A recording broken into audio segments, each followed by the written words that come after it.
In this video, Melissa Cohn and I discuss how today's strict lending requirements and the Fed's recent activity affect the market and the consumer. So thank you, Melissa, for speaking with us today. We're excited to hear your insight on our third quarter market report. The Fed has kept mortgage rates artificially low for years, but in terms of the housing market, we're seeing a very slow recovery. And many attribute this to the fact that loan requirements are so high and making credit very tight. Do you see banks loosening up these requirements? I mean, because just this past month, when the Federal Reserve announced that it was going to buy $40 billion in mortgage-backed securities every month, which would effectively lower interest rates, what good does that really do if the loan requirements are so strict? Well, first of all, the interesting thing is with the Fed buying their $40 billion worth of mortgage-backed securities, has done nothing for mortgage rates. And in fact, when they made their first purchase, rates actually went up. So the Fed's, intention was good, but the reaction was not what they were expecting.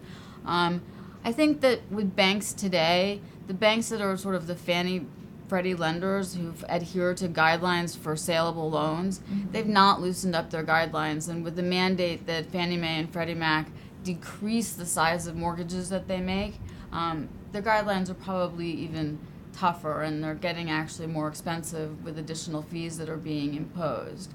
I think the good news to the marketplace is that there are new banks coming into the marketplace where their interest rates may be slightly higher, but they're going to be more aggressive in how they lend and how much they lend.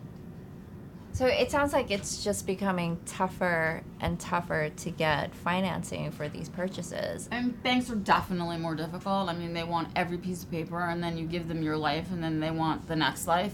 Right, like a co-op board application. Exactly. It's actually, banks are actually worse than co-op boards. It used to be just the opposite. But I think that until, we see some real confidence in the economy, it's hard for banks to ease their guidelines because there's so much economic uncertainty today. So that it'll take time. And it's also much tougher to get a building approved today. Fannie and Freddie used to give waivers, meaning that they would make exceptions on buildings that didn't necessarily meet their guidelines. And they've been given the mandate that basically the exceptions aren't going to happen anymore, and that if you're buying in a building and it doesn't meet Fannie or Freddie guidelines, there are many banks that are just saying, no thank you, we're not going to finance in this building. Be sure to check out the rest of the conversation with Melissa Cohn in our next video, in which we discuss new lenders and the future of the Manhattan market.